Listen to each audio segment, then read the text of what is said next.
everyone. My name is Fogel of the Visioning Body, and I'm here today with my client Ashley, and we wanted to do a little mystery bag exploration together. So Ashley's going to pick something out of the bag, and we will do some learning with it. Okay. All right, very cool. So we'll bring this a little closer. Everybody can take a good look. The light is kind of bouncing off of it in a funny way. What do you think this could be? Whoop. Keep it in the screen. Show you both sides. Do you have any ideas? Looks like top of a skull. Mm-hmm. It is.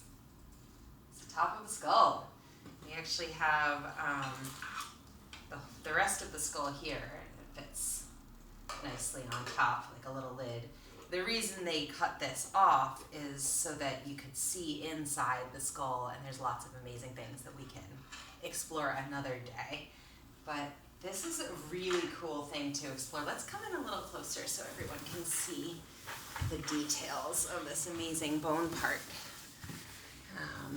So yeah, just maybe we can all kind of take a close look. Like, what do you notice about this top of the skull? What are some of the textures and patterns that you notice? The underside is a whole other story, but yes, what do you notice about this top? I mean, definitely just all the little, it almost looks like a river on a map. Yeah, beautiful. Yeah.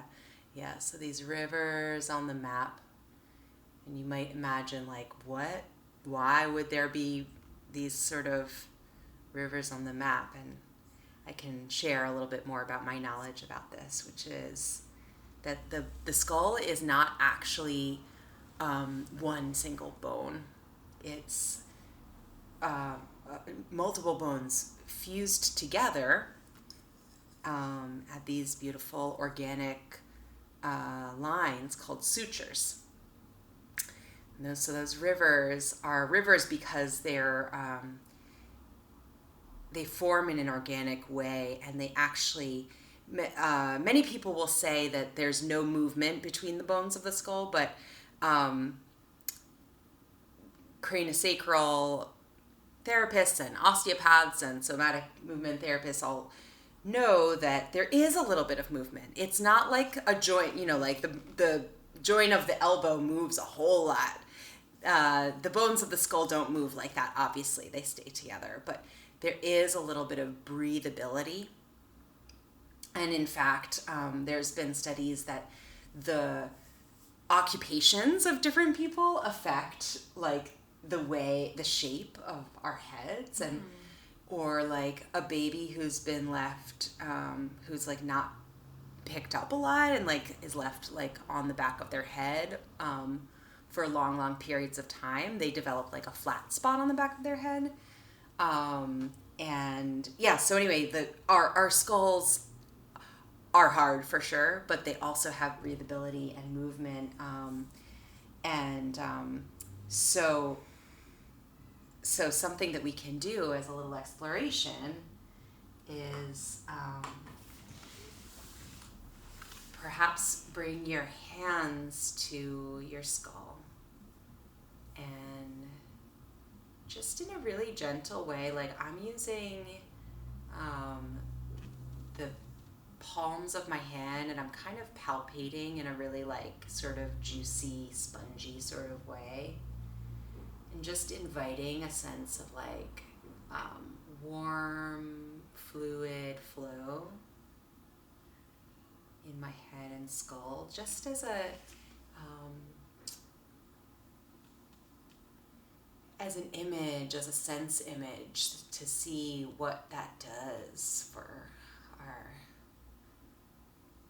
our head, for our energy and breathing.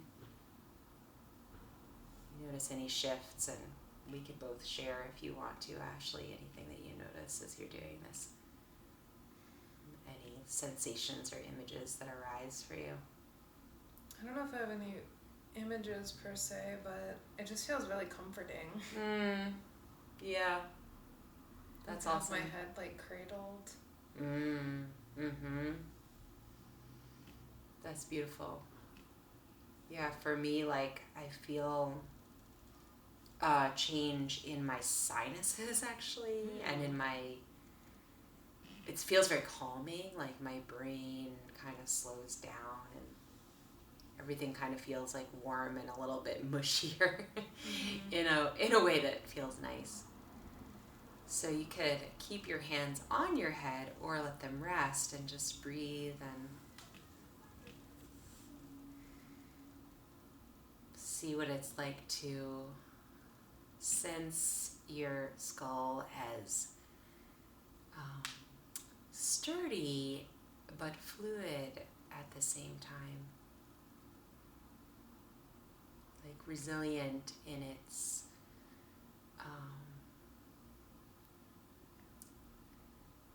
strong flexibility.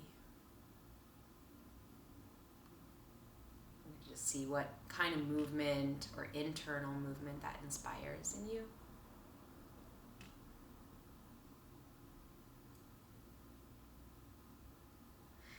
And we could go on with this for a long time. Another thing to explore might be the opposite, do a contrast. Like what happens if you approach your head as though it is rock solid? So imagine the bones of your skull they don't move at all. And they're just, like a rock. What happens if you touch your head as though it's a rock? And it doesn't move at all. And what happens if you sense in and breathe as though your skull is like just a rock or a piece of metal or something? And to me, like, everything changes when I do that. My breathing gets a little tight, and my head, the tissues around my forehead and face and sinuses and head feel tight and a little painful, actually. I don't know about you. It just feels like heavy, like it wants to just kind of like, yeah. And my like jaw feels like clenched. Yeah, and, like, rigid. Me too. I didn't even notice that. So you might shake that out a little bit. And if you have some time, I'd encourage you to spend a little time with sponginess and fluid, and even those rivers. That beautiful image to notice that these sutures really look like a winding river. And what happens if you sense another image, like there's a fluid, a flowing river or stream moving through different places in your skull. That's nice. Yeah. Mine became like a waterfall, like going into my brain. Oh, that's awesome. Yeah.